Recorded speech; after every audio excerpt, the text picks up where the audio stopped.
ओम शांति।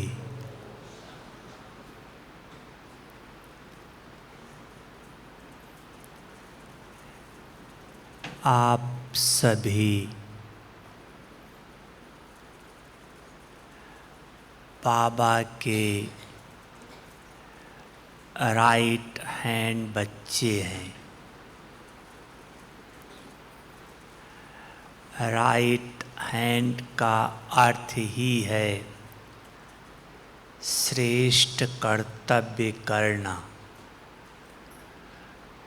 और सर्वश्रेष्ठ कर्तव्य एक ही है, वो है स्वयं का कनेक्शन बाबा से जोड़ के रखना और दूसरे का कनेक्शन जुड़वाना।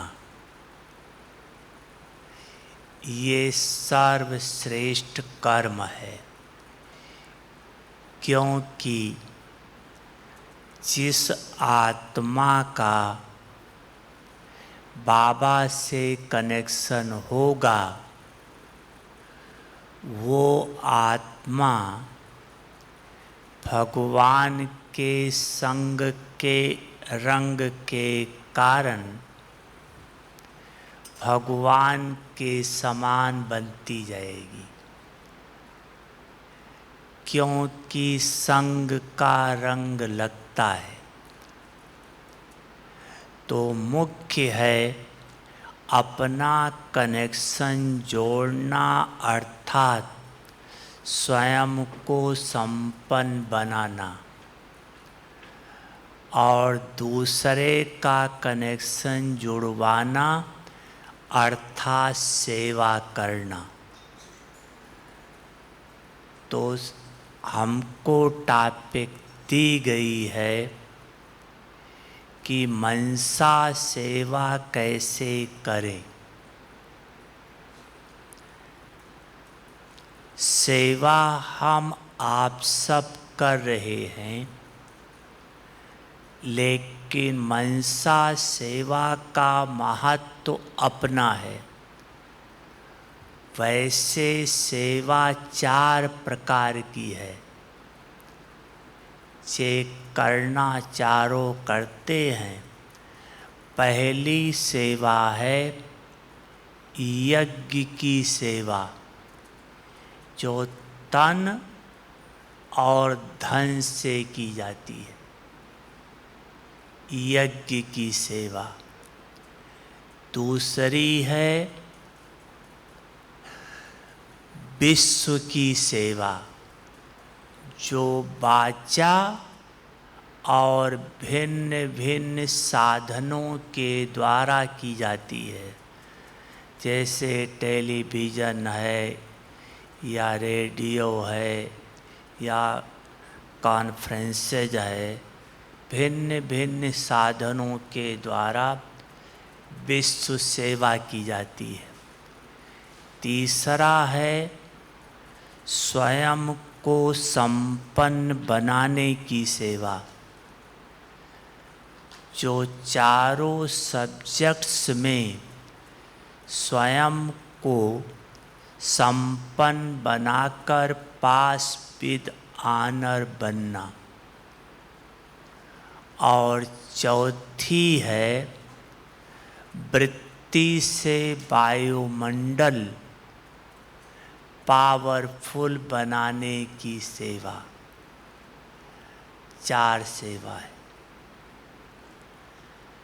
लेकिन सबसे पावरफुल सेवा है मनसा सेवा, क्योंकि आप अगर विश्व का मालिक बनना चाहते हैं, तो विश्व की सर्व आत्माओं की, प्रकृति की, जीव जंतु जानवरों की, सबकी सेवा करनी पड़ेगी। तो सबकी सेवा जाकर नहीं कर सकते, सबकी सेवा मनसा से ही कर सकते। आपके राज्य में सतयुग में प्रकृति भी सतो प्रधान होगी, जानवर सतो प्रधान होंगे, सब चीज सतो प्रधान है। अब इस समय सब तमो प्रधान है, तो उनको सतो प्रधान कौन बनाएगा? कौन बनाएगा? जो उन पर राज्य करेगा वही बनाएगा ना। तो उन पर राज्य करने वाले कौन हैं? आप सभी हैं। तो उन सबको सतो प्रधान बनाना और आत्माओं को सतो प्रधान बनाना, मुक्ति जीवन मुक्ति देना। क्योंकि जो सतयुग में आएंगी वो तो सतो प्रधान बनेंगी, और जो आत्मा सतयुग त्रेता में नहीं आएगी वो तो ऊपर जाएंगी। उनको भी आपको मुक्ति देनी है। कोई भी भगत अपने इष्ट के आगे मुक्ति दाता कहकर पुकारता है, जीवन मुक्ति को तो जानता ही नहीं। वो समझता है मुक्ति ही जीवन मुक्ति है, या सतयुग ही मुक्ति है। गड़बड़ है, थोड़ा समझते नहीं है। लेकिन मीठे बाप दादा ने हम आप आत्माओं को क्लियर कर दिया कि मुक्ति क्या है, जीवन मुक्ति क्या है। तो आप सतयुगी दुनिया में 111 में आना है, तो आपको हर एक चीज सतो प्रधान बनाना पड़ेगा। क्योंकि प्रकृति आदि में फुल सतो प्रधान है। तो फुल सतो प्रधान प्रकृति के समय आपको आना है अगर, तो प्रकृति को फुल सतो प्रधान बनाना पड़ेगा। नहीं तो जितना बनाओगे उतने समय पर आओगे। अगर हम नहीं बनाएंगे दूसरा बनाएगा, तो जो बनाएगा वो आएगा। बननी तो है ही है। आप बनाओगे तो आप आओगे, नहीं जिसने बनाया वो आएगा। तो हमारा सबका लक्ष्य क्या है? 111 यही है ना। अगर 111 में नहीं आए तो एक बहुत बड़ा घाटा लगेगा, बहुत बड़ा घाटा।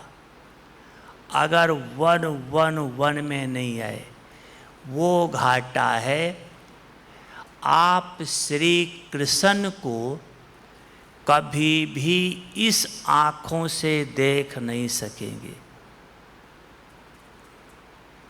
सोचो आप, अगर पहला जन्म नहीं हुआ तो भले दूसरे जन्म में आ जाओ, लेकिन श्री कृष्ण को तो नहीं देख पाएंगे ना। अभी ब्रह्मा बाबा को साकार में नहीं देखा, तो भी अव्यक्त रूप में मिल रहे हो, देख रहे हो फिर भी। लेकिन श्री कृष्ण को तो अव्यक्त रूप में भी नहीं देख पाओगे।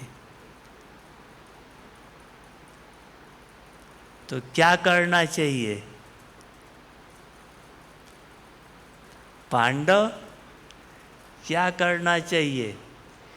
इतना पुरुषार्थ करें जो 1-1-1 में आ जाए, 1 से 2 भी नहीं हो, 1-1-1। श्री कृष्ण के साथ खेलना वो तो बहुत ऊंचा पुरुषार्थ है। लेकिन चलो साथ ना खेल पाओ, लेकिन कम से कम उस समय रहो तो कभी न कभी तो देखेंगे ही। लेकिन अगर 1-1-1 में नहीं आए तो देख भी नहीं पाएंगे।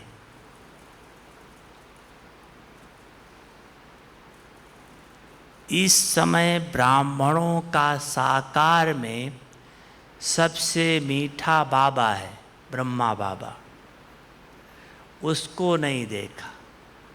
देवताओं में सबसे मीठा पहला श्री कृष्ण है, वो भी नहीं देखा, तो बाकी बचा क्या? क्या ब्राह्मण बन के क्या फायदा हुआ? सोचो इस चीज को।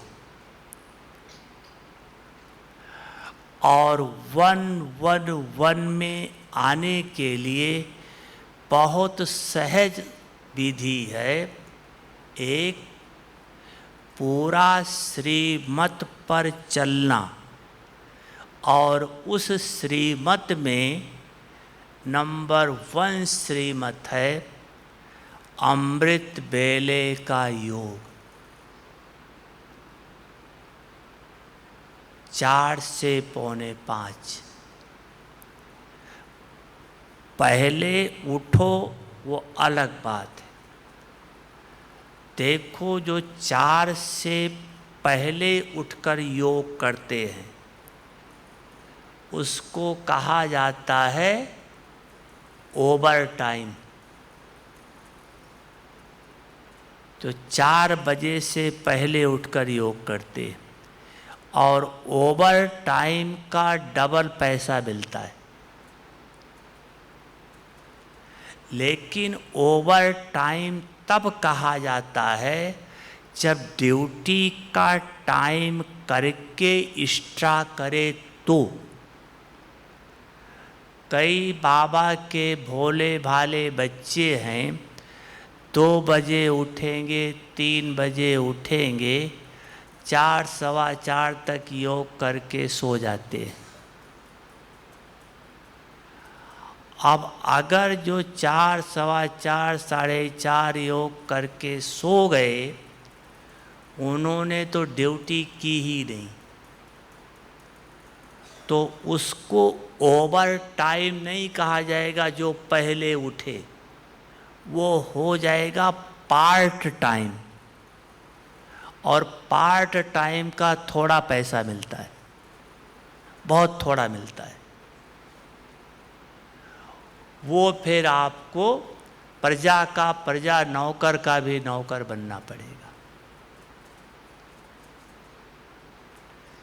इसलिए नंबर 1 में आने के लिए सबसे पहले 2 बजे उठो, अहो सौभाग्य। 3 बजे उठो, अहो सौभाग्य, एक्स्ट्रा कमाई है। लेकिन 4 से 4:45 योग करो जरूर। इन ब्राह्मण आत्माओं में कौन सी ऐसी ब्राह्मण आत्माएं, महान आत्माएं विशेष आत्माएं हैं कि जब से ब्राह्मण बने हैं तब से और आज तक एक दिन भी अमृत वेले का योग मिस नहीं किया है। वो हाथ उठाओ। नहीं, देखो एक दो आत्माएं। तो क्या आप लोग सतयुग में नहीं आना चाहते हो?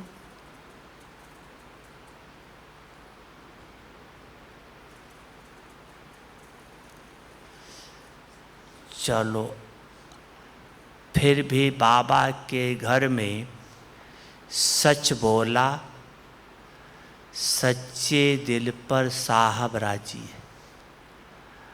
आज जब आप क्लास से उठना,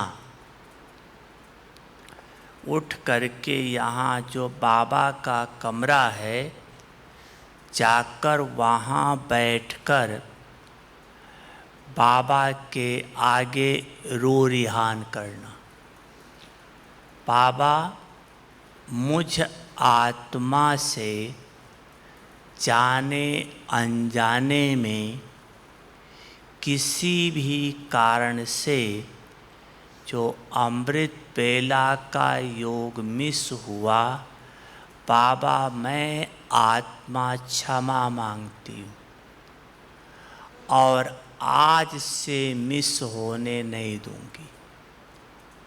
ऐसे बाबा के आगे प्रॉमिस रो रिहान करो और लेटर लिख करके बाबा के आगे रख दो। और आज से मिस नहीं हुआ तो आप 111 में आ जाएंगे। ठीक है, मंजूर है? बोलो। 72 की मुरली में बताया है अमृत वेले का महत्व। जो बच्चा यहाँ जितनी देर लेट से उठता है, मतलब 4 बजे योग करना शुरू नहीं कर देता है, लेट से आता है, वो सतयुग में उतना लेट आएगा। जो बच्चा यहाँ जितना घंटा लेट उठता है, वो सतयुग में उतना जन्म कम होगा। यहाँ का घंटा वहाँ जन्म। और जो बच्चा 4 से 5 उठता ही नहीं है, वो स्वप्न भी न देखे कि हम सतयुग में आ भी सकेंगे।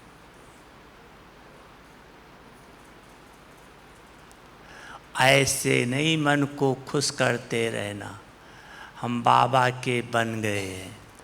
बन गए उसकी मुबारक है, लेकिन बन करके श्रीमत चलकर उससे वर्षा ले लेना उसकी मुबारक जी। सिर्फ बनने की मुबारक नहीं। अगर हम श्रीमत पर नहीं चले तो हम कौन से बच्चे बने? लायक या नहीं कहना चाहिए ना वो शब्द। अगर आपके घर में ऐसा बच्चा हो तो नाक में दम कर दे, आपका कहना नहीं माने, तो आप क्या कहोगे? इससे तो अच्छा ना पैदा होता तो ही अच्छा था।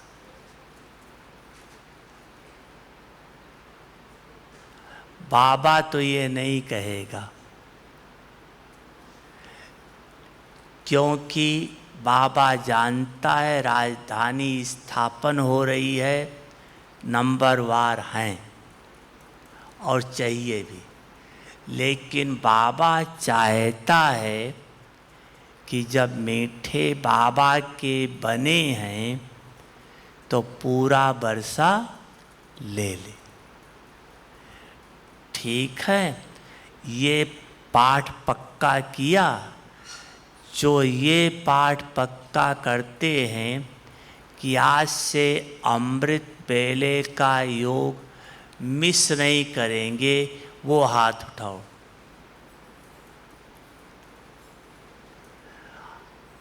क्यों ही ढीले नहीं, अगर जरा सा भी ढीले हुए तो माया छोड़ेगी नहीं, कई कारण बन जाएंगे। एक कारण नहीं बनता है, कई कारण आते हैं। इसलिए संकल्प करो, बाबा की मदद आपको विजयी बना देगी। यहाँ आए किस लिए हो भट्ठी करने? भट्ठी तो सेंटर पर भी करते हो, लेकिन यहाँ किस लिए आए हो? जरूर कुछ विशेष समझ कर आए हो ना।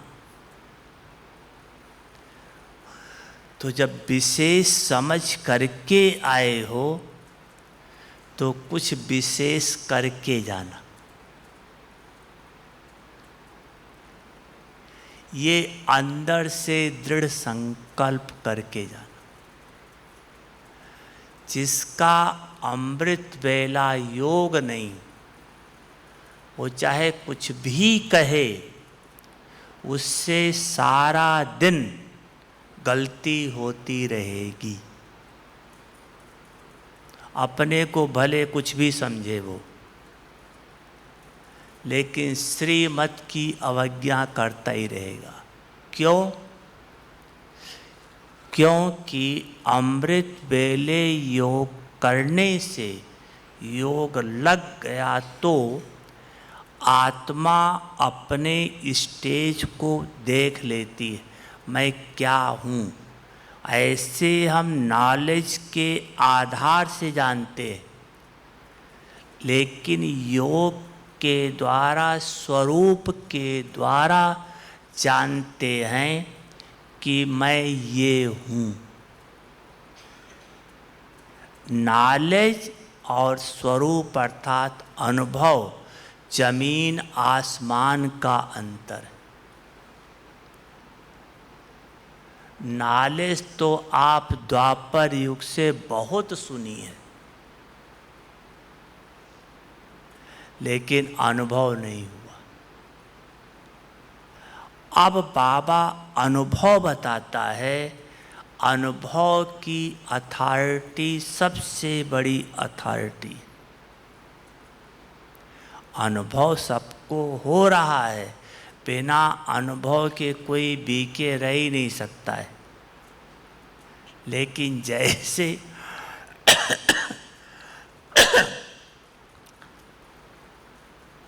जैसे बाबा चाहता है वैसा बन जाना, इसकी जरूरत है। तो अमृत वेले के महत्व को समझकर सारे दिन पे चलो स्वयं को। अमृत वेले दिव्यता का अनुभव हुआ तो छोटी सी भी गलती, मान लो आपके मुख से जोर से आवाज़ निकल गई, वो भी गलती बहुत बड़ी महसूस होगी। जैसे आप लोग सफ़ेद कपड़ा पहने हुए हो, इस पे छोटा सा भी दाग लग जाए तो दिखाई देने लगता है। अगर कपड़ा मैला हो तो कितना बड़ा दाग हो वो भी छिप जाएगा। तो ऐसे आत्मा जितना साफ होती है, उतनी छोटी सी भी गलती संपूर्णता की स्टेज के आगे बहुत बड़ी फील होती है। और अगर आत्मा मैली है तो गुस्सा भी कर देंगे कुछ लगेगा क्या नहीं, जैसे मैंने कोई गलती की है, कॉमन समझते हैं। क्योंकि मैली है, फील होता ही नहीं है कि मैंने गलती किया है। इसलिए कई देखो ब्राह्मणों में जोर से बोलते हैं, गुस्सा करते हैं, और थोड़ी देर में देखो हंस भी रहे हैं, जैसे कोई गलती किया ही नहीं है। फीलिंग ही नहीं है कि मैंने गलती की है, कोई श्रीमत की अवज्ञा की है, फीलिंग ही नहीं आती है। कारण आत्मा बहुत मैली है, बहुत मैली है।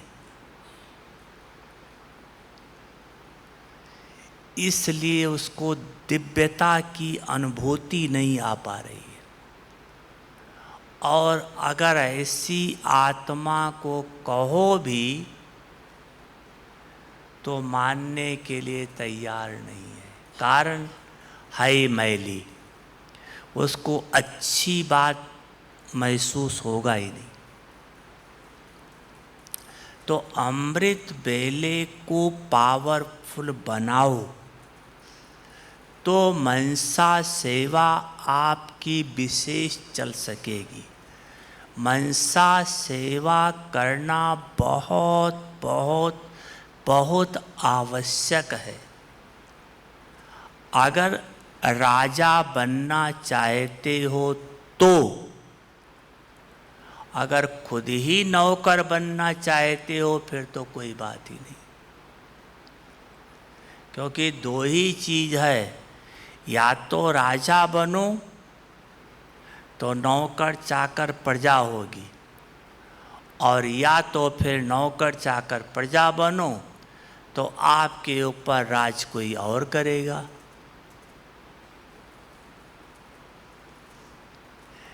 क्या बनना पसंद है माताएं?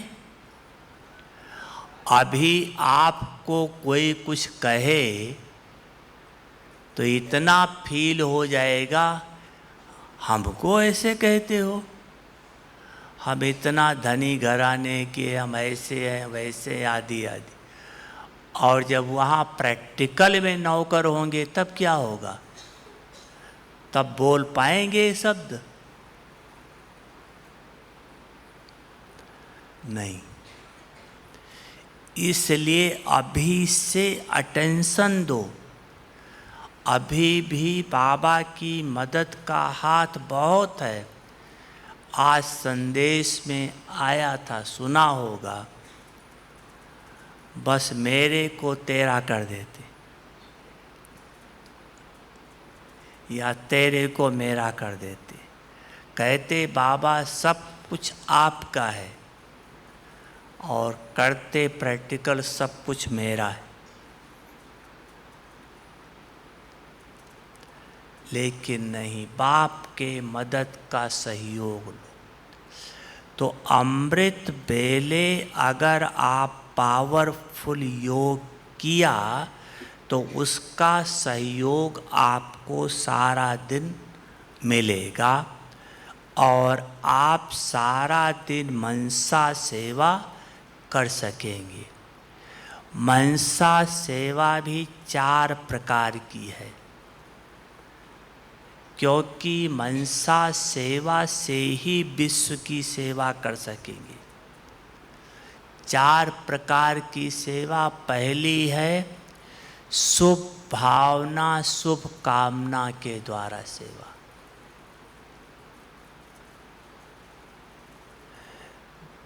दूसरा है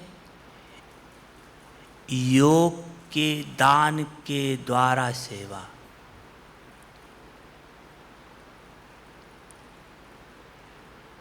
तीसरा है वृत्ति से वायुमंडल पावरफुल बनाने की सेवा।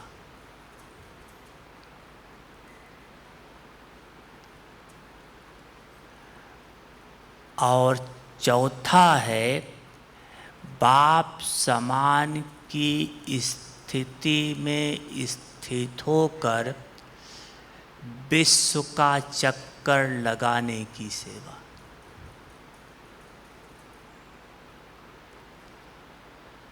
विश्व का चक्कर लगाने की सेवा।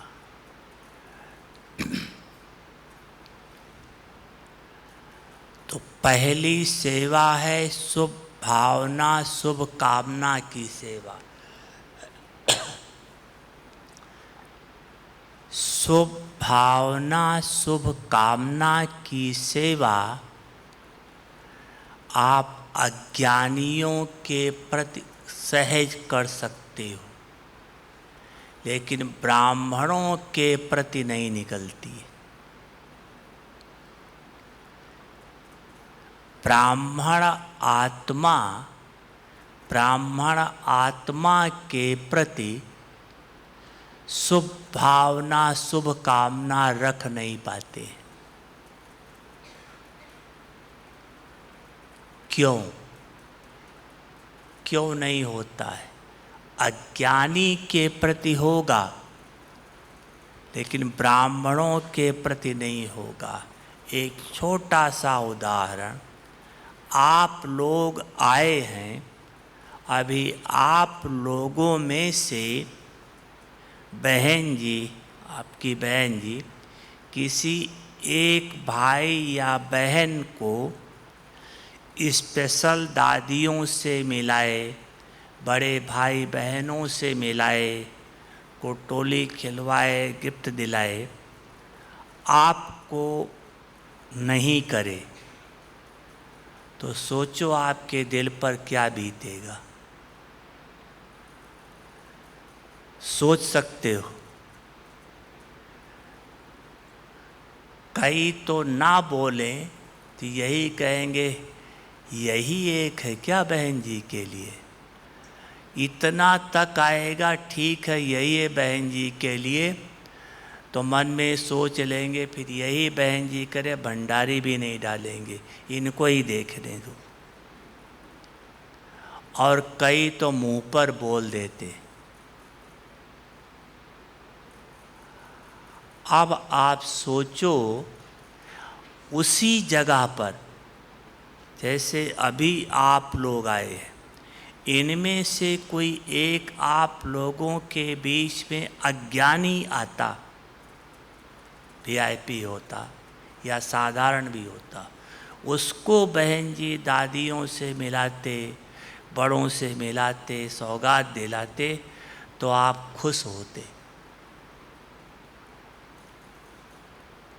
है या नहीं? अज्ञानी को मिलाते तो खुश होते, और ब्राह्मण को मिलाया तो ऊपर नीचे सांस होने लगी। इसका कारण है कि ब्राह्मण आत्माओं से हिसाब किताब बहुत ज़्यादा है। 84 जन्म सबसे ज़्यादा हम आप सबके साथ ही रहे, यही परिवार रहा है, तो हिसाब किताब किसके साथ होगा? इन्हीं के साथ होगा ना। तो उस समय हिसाब किताब ईर्ष्या दिलाती है। हम चाहते नहीं हैं, लेकिन हिसाब किताब ईर्ष्या लाती है। इस कारण से ब्राह्मण के प्रति शुभ भावना रख नहीं पाते। लेकिन ये शुभ भावना ही हमारा और सबका हिसाब किताब खत्म करेगा। बाबा ने एक मुरली में कहा था कि धर्मराज की सजाओं से मुक्त होने के लिए ये ब्राह्मण परिवार है, क्योंकि हमारा सारा हिसाब किताब इन्हीं के साथ है। ये खत्म होगा शुभ भावना शुभ कामना से। वो आपको गाली दें, वो आपको आपका इंसल्ट करें, कुछ भी करें, लेकिन आपके मन में उसके प्रति एक ही संकल्प चले, बाबा इस आत्मा का भी कल्याण हो जाए, बाबा इसका बुद्धि योग भी आपसे जुटा रहे, बाबा ये आत्मा भी आपसे पूरा वर्षा ले ले, सदा उसके लिए शुभ सोचो। लेकिन ये होगा तब, ऐसे होगा नहीं। आपको कोई सामने नीचे गिरा रहा है, आप उसके लिए अच्छा सोचो, ये हो नहीं पाएगा। लेकिन ये होगा तब जब उसको आप आत्मक रूप में देखेंगे। ये आत्मा है, भगवान की संतान है, भगवान का बच्चा है। अगर भगवान ने इसे अपना बनाया है तो जरूर इसमें विशेषता है। जिसको भगवान ने अपना बनाया उसे हम बुरा कह नहीं सकते, उसके बारे में बुरा सोच नहीं सकते। जब ये अंदर संकल्प होगा तब आपकी भावना उसके प्रति शुभ उत्पन्न होगी। भगवान का बच्चा है, भगवान ने इसे अपना बनाया है। मुझ आत्मा का फर्ज है, भगवान ने जिस बच्चे को स्वीकार किया है उसे भी महान बनाना है, महान बनाना है। अपना कर्तव्य स्मृति में आएगा, फिर आपका हिसाब किताब धीरे धीरे खत्म होता जाएगा। और जब तक आपका हिसाब किताब है तब तक चाहे स्वयं भगवान ही समझाए, मानने के लिए तैयार नहीं होगा। इसलिए कई भाई बहनें कहते हैं सेंटरों पर भी या कहीं, दीदी तो उनका ही कहना सुनती है, मेरा तो सुनती नहीं है।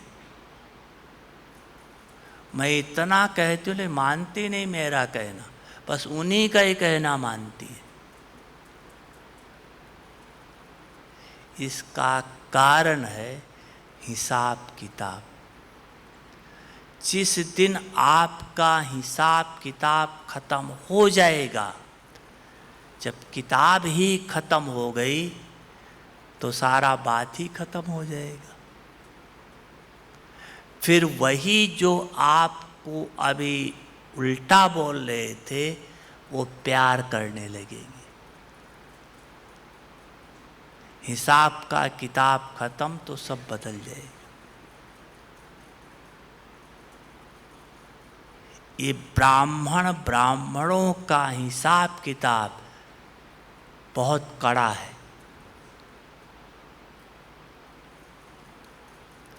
और उसमें भी सबसे ज़्यादा कड़ा उनका है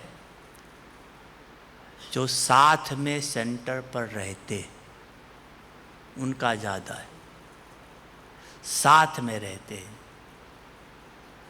और उनके साथ उनका हिसाब किताब है जो सेंटर पर क्लास करते। उल्टा हिसाब किताब ही नहीं होता, अच्छा भी होता है। सब उल्टा ही नहीं होता है। कई कई सेंटरों पर ऐसी बहनें हैं जो बड़ी बहन के लिए जान देने के लिए तैयार होती है, उनकी सेवा के लिए लगे रहते हैं। स्टूडेंट इतने अच्छे होते हैं कि बहनों का जरा सा भी तकलीफ नहीं सहन कर पाते। पहले सेंटर, फिर बाद में अपना ख्याल करते। ऐसे भी है, ये सब हिसाब किताब है। ऐसे करते हैं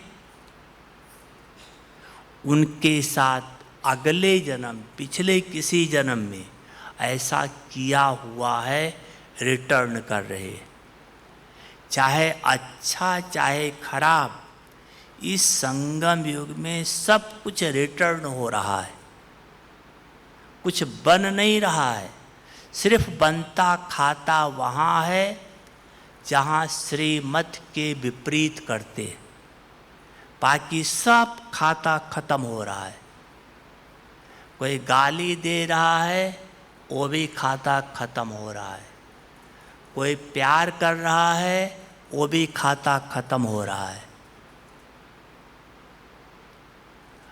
जहाँ श्रीमत के विपरीत है वहाँ बन रहा है।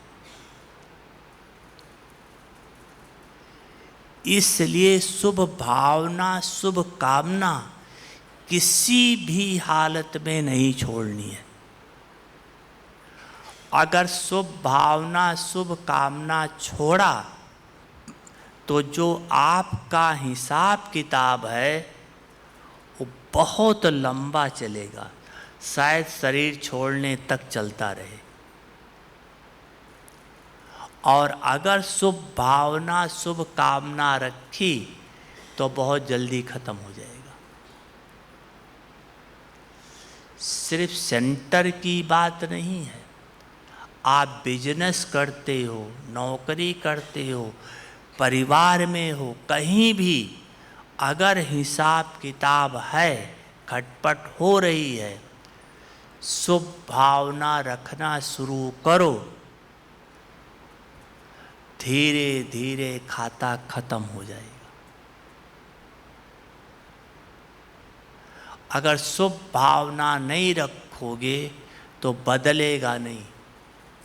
देखो, कईयों के परिवार में कोई ज्ञान में आता है तो कुछ दिन तो विरोध करते हैं बहुत ज़्यादा, लेकिन उस आत्मा की शुभ भावना परिवार के प्रति, ये भी बाबा के बन जाए, ये भी बाबा के बन जाए, ये भी बाबा से बरसा ले ले, परिवार के मन को बदल देती है।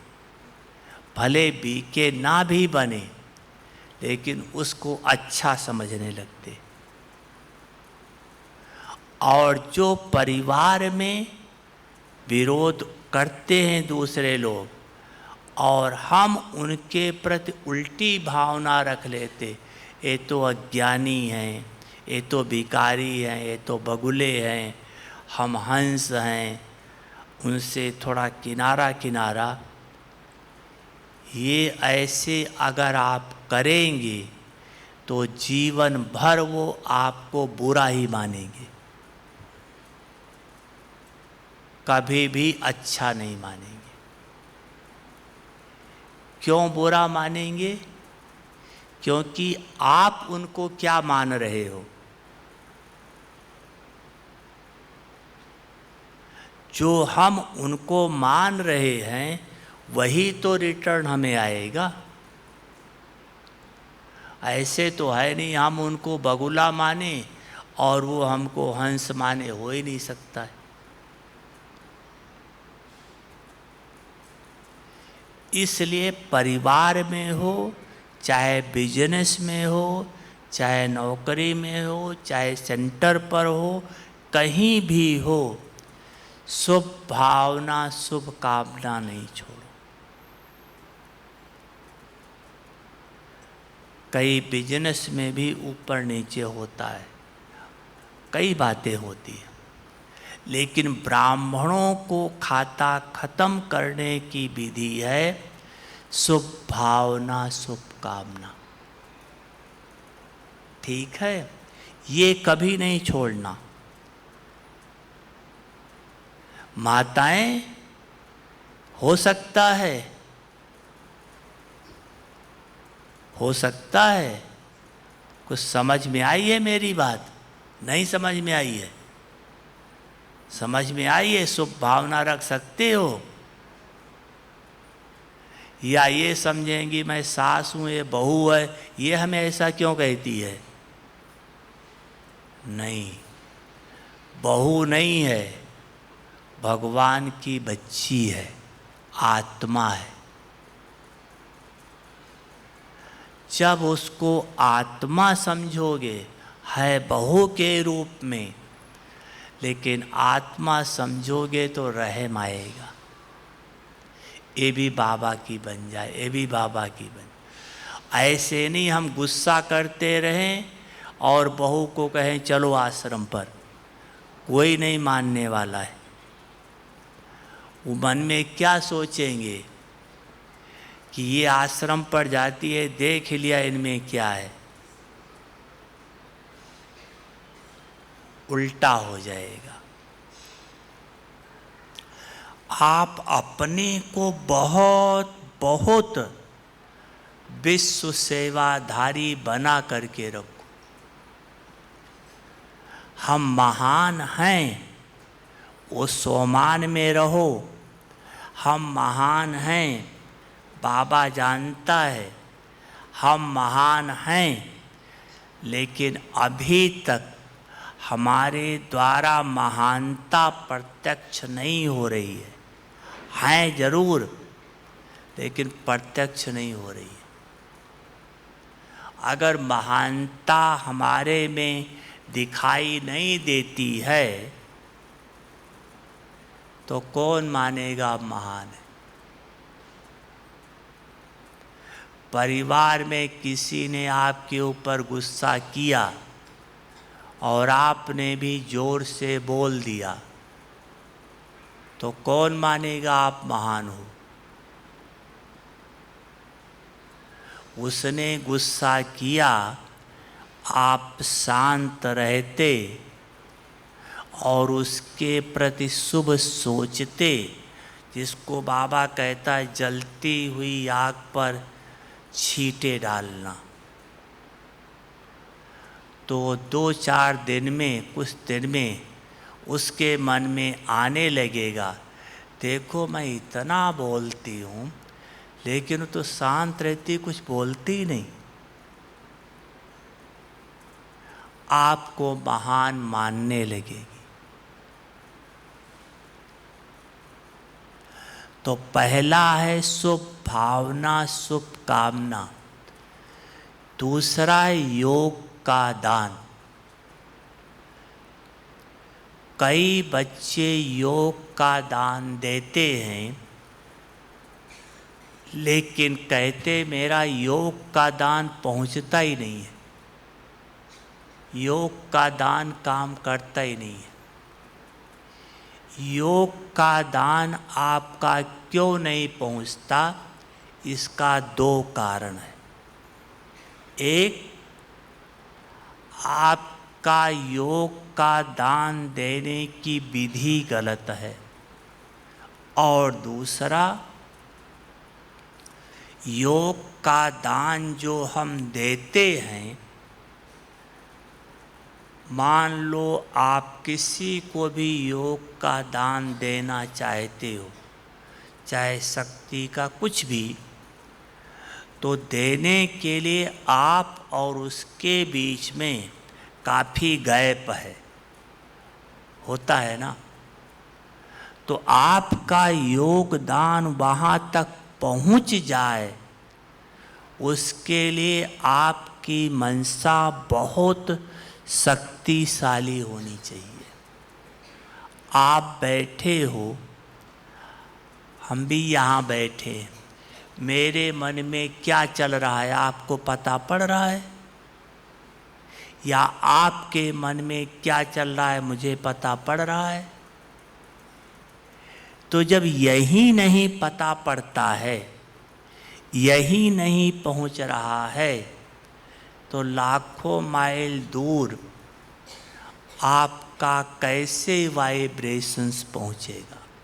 जिसको योग का दान देते हो, कैसे उसको पहुंचेगा? तो यहाँ क्यों नहीं पहुंचता है और पहुंचाने की विधि क्या है, वो बाबा ने बताई। पहुंचता इसलिए नहीं है कि हमारे और आपके बीच में पूरे संसार का वाइब्रेशंस समाया हुआ है। तो जो आप संकल्प करते हो, आपके संकल्प से वो वाइब्रेशंस इतना ज़्यादा पावरफुल है कि आपका वाइब्रेशंस यहाँ से निकलते ही वही रुक जाता है। उस वाइब्रेशंस को क्रॉस करके जा ही नहीं पाता है। अब उसके लिए जब आपका वाइब्रेशंस इतना पावरफुल हो जो उसको क्रॉस करके चला जाए, तब तो वहाँ तक पहुँचे, उसकी विधि है। आप जो कुछ भी किसको देना चाहते हो, आप उस एक संकल्प में निराकार बाप के साथ थोड़ी देर, कम से कम 3-4 मिनट तक आप बाबा के साथ एकाग्र रहो। जब उस एक संकल्प में बाबा के साथ एकाग्र रहेंगे तो बाबा के संग का रंग आत्मा इतनी शक्तिशाली बन जाएगी जैसे बाबा है। फिर आपका वो वाइब्रेशंस वहाँ पहुँच जाएगा।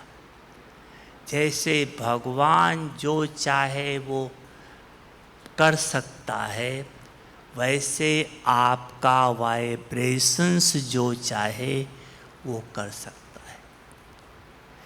प्रैक्टिकल में आत्मा इतनी पावरफुल नहीं है जो हमारा वाइब्रेशंस इतनी दूर तक पहुंच जाए। इसलिए बाबा से बल भर के फेर दो। और कई योग का दान देते हैं इस विधि से कि योग में बैठे, अपना कनेक्शन बाबा से जोड़ा और जिस आत्मा को देना है उसको सामने इमर्ज किया और बाबा से लेकर उसको देते हैं। इसी विधि से योगदान देते हैं ना, यही विधि है ना पांडव? माताएं देती हो योग का दान कभी या नहीं? अच्छा, ये विधि रॉन्ग है। इस विधि से योग का दान नहीं पहुंचेगा, क्योंकि जो योग का दान देते होंगे इस विधि से, उनको अनुभव होगा कि जब हम बाबा से लेकर और उसको देने का पुरुषार्थ करते हैं तो बाबा से ज़्यादा हमें तो वो आत्मा याद रहती है जिसको देना है। इसलिए नहीं पहुंचता है। 3 बातें बाबा ने बताई थी। अगर आप एक को योग का दान देते हैं तो इसका मतलब ये है कि पूरे संसार में सबसे ज़्यादा विशेष आपको वही है। अगर सबसे ज़्यादा विशेष वही है तो बाबा नहीं है। अगर बाबा नहीं है तो कुछ मिलने वाला है ही नहीं, पहली बात। दूसरी बात, अगर एक को योग का दान देते हैं तो आपको बताया देते हैं योग का दान, और पहली बात तो हमारा योग का दान पहुंचता ही नहीं है, और अगर बाई चांस पहुंच गया तो रिजल्ट क्या होगा कि वो थोड़ा सा परिवर्तन हुआ तो आपके मन में और शुभ भावना बदलेगी, और बदल जाए और बदल जाए और बदल जाए। रिजल्ट ये होगा कि आप उसमें फंसेंगे और वो आप में फंसेगा। दोनों भगवान से दूर चले जाएंगे। और उसका रिजल्ट क्या आएगा? छोटा सा भी पेपर आया तो तुरंत हलचल में आ जाएंगे। पेपर को सामना करने की शक्ति नहीं होगी।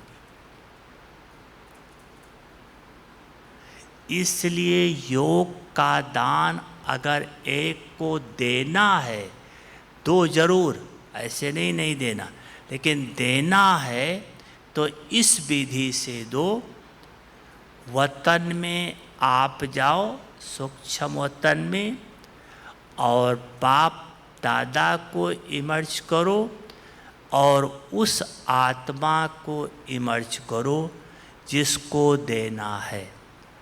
और जो देना है उस आत्मा को, वो सारी बात बाप दादा को बता दो। और बाप दादा को बता करके आप बाबा की याद में मस्त हो जाओ। अब बाप दादा उसको देगा, आप नहीं दो। बाप दादा के द्वारा दिलवाओ, उससे 3 फायदा होगा। एक फायदा कि ये गारंटी है, अगर भगवान देगा तो पहुंचेगा जरूर, ये तो गारंटी है, पहली बात। दूसरी बात, अगर वो बदल गया तो आपके मन में आएगा ये मैंने नहीं किया है, बाबा ने किया है। इससे फायदा क्या होगा? आपका और बाबा के साथ प्यार जुटेगा और उस आत्मा का भी बाबा के साथ प्यार जुटता जाएगा। इससे फायदा दोनों की चढ़ती कला हो जाएगी, उड़ती कला हो जाएगी। इस विधि से योग का दान दो, फिर देखो योग का दान पहुंचता है या नहीं। जरूर पहुंचेगा। ठीक है, अच्छा टाइम हो गया है तो चले आएंगे। अच्छा, ओम शांति।